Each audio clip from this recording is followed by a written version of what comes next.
안녕하세요 여러분, 정보 디자이너 센입니다. 오늘은 일잘러에 대해서 이야기해 보려고 합니다. 여러분은 일잘러를 만나보신 적이 있나요? 혹은 일잘러는 어떤 사람이라고 생각하세요?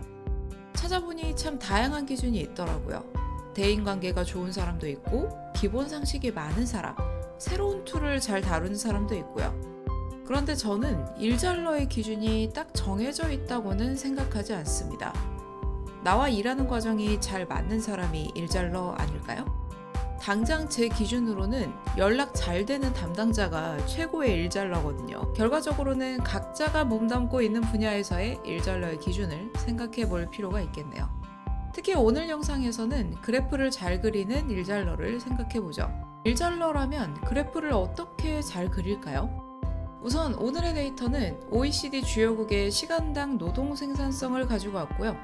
이걸로 우리나라의 노동 생산성을 다른 나라와 비교하는 그래프를 만들 겁니다. 아마 종종 신문에서 보신 적이 있었던 주제일 텐데요. 우리나라의 노동 생산성이 OECD 주요국이랑 비교했을 때 한참 못 미친다는 내용이 있죠. 이런 현상은 근 20년 가까이 계속되고 있다고 해요.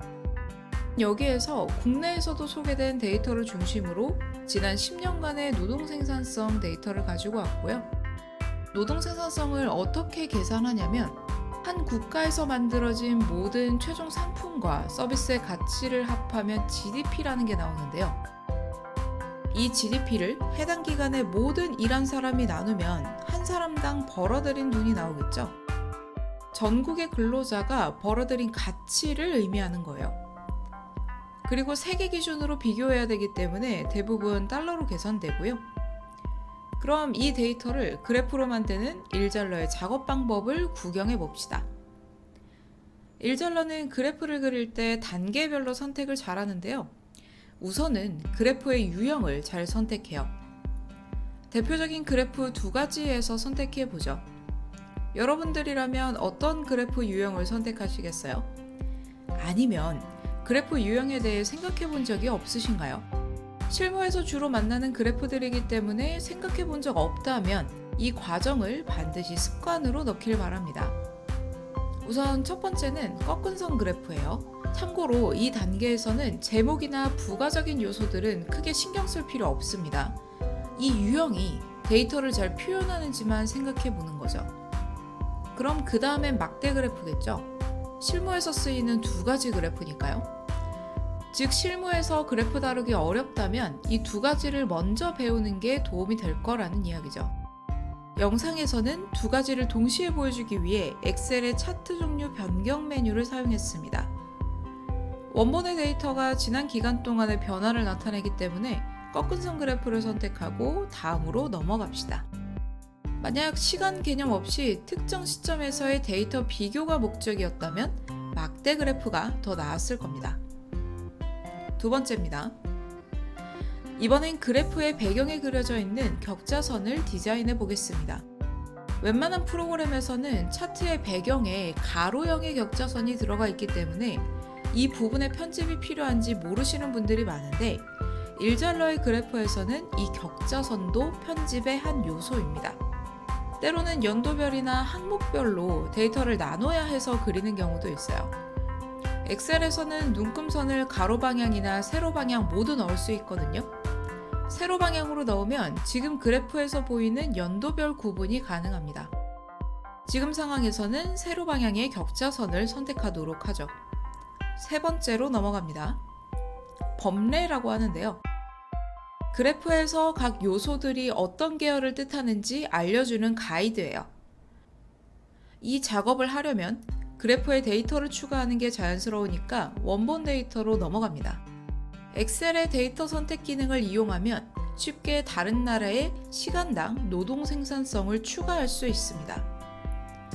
모든 국가를 추가하기보다는 우리나라 데이터와 연관이 깊은 곳을 선택하거나 대륙별로 하나씩 추가해보는 방법도 추천합니다.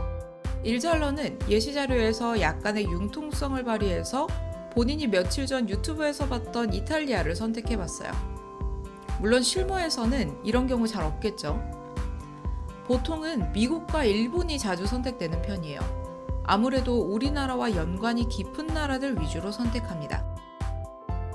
그래프에 데이터를 추가해 놓고 범례의 위치를 선택합니다. 크게 세 가지의 선택지가 있는데요. 하나는 그래프 아래, 두 번째는 그래프 위, 나머지 하나는 그래프 오른쪽에 배치하는 방식입니다. 선호도로 따지자면 그래프 위쪽에 두는 게 조금 더 그래프랑 연결시켜서 읽기에 좋아요. 직접 글상자로 추가하는 경우도 있고요. 다음으로 넘어갑니다. 이번엔 데이터 레이블을 추가해 봅니다. 그래프 위에 데이터를 직접적으로 나타내는 수치인데요. 추가하고 그래프와 같은 색상으로 바꿔주면 통일성이 좀 더 생기겠죠? 역시 일잘러네요. 다섯 번째는 부가적인 요소입니다. OECD 전체 국가의 노동 생산성과 비교하면 어떤 상황일까요? 데이터 선택을 통해 추가했는데 다른 그래프와 같은 디자인 방식이라 마치 다른 국가처럼 표현되네요. 약간의 수정을 거쳐서 좀 더 비교적인 기준값인 것처럼 만들어 보겠습니다. 일잘러는 보통 점선으로 편집하나 보네요. 다음으로 넘어갑니다. 이번에는 한국의 데이터를 좀 더 강조해 봅니다. 사실 데이터 레이블을 추가하면서 강조는 거의 되다 보니 역으로 다른 국가들의 그래프를 조금 덜 강조되게 만들어 볼까요? 이때 국가별 그래프에 하나하나 특정한 색상이나 디자인을 고민하는 건 일잘러스럽지 않고요. 아예 통일을 시켜버립니다. 그리고 그래프별로 투명도를 적용하는 거죠. 꺾은 선 그래프에 찍은 점인, 표식도 다 없애고 투명도를 단계별로 지정하면 그래프는 그래프대로 유지하면서 구분도 쉽게 지울 수 있습니다. 자, 거의 다 왔습니다. 마무리로 제목들을 편집해보죠. 제목들이라고 하는 이유는 그래프의 제목 그리고 축 제목들을 모두 편집하기 때문입니다. 세로 축의 제목은 세로 방향으로 작업하는 경우도 있긴 한데 가독성을 위해선 가로 방향으로 편집하는 게 좋고요. 그래프 전체의 제목의 경우 차트 제목을 추가해서 그래프 안에 배치하는 게 좋습니다. 일잘러는 그래프가 담긴 프로그램에 따라 제목을 다르게 편집하는데 엑셀의 경우는 차트 제목 기능을 통해 편집하고 파워포인트에서는 따로 슬라이드 제목에 배치하는 편입니다. 제목에서도 강조할 부분은 따로 추가하고 있군요. 한국 그래프가 가진 색상을 제목에도 그대로 보여주는 것이 데이터를 강조하기에 좋죠. 여기에 부제목을 통해 데이터 출처와 계산 과정을 배치해 줍니다. 그래프의 배경 색상과 윤곽선은 엑셀의 배경과 구분을 짓기 위해 조금 변화를 줘봤고요. 크기와 부가적인 옵션은 한 번씩 더 편집해 봅니다. 최종적으로 출력할 화면 크기에 맞춰서 크기를 조정해 주는 게 좋겠네요. 여기까지 일잘러의 그래프 작업 방식을 단계별로 알아봤습니다.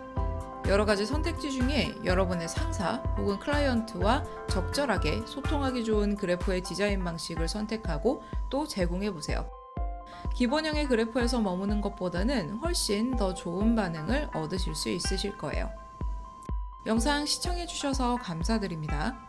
도움되셨다면 좋아요나 구독 버튼으로 알려주시거나 정보 디자이너 센으로 검색하셔서 데이터 시각화 관련한 정보도 받아가시길 바랍니다. 알림 버튼도 환영이고요. 댓글로 궁금한 부분 남겨주시면 언제든 답변 드리겠습니다. 감사합니다. 편안한 하루 되세요.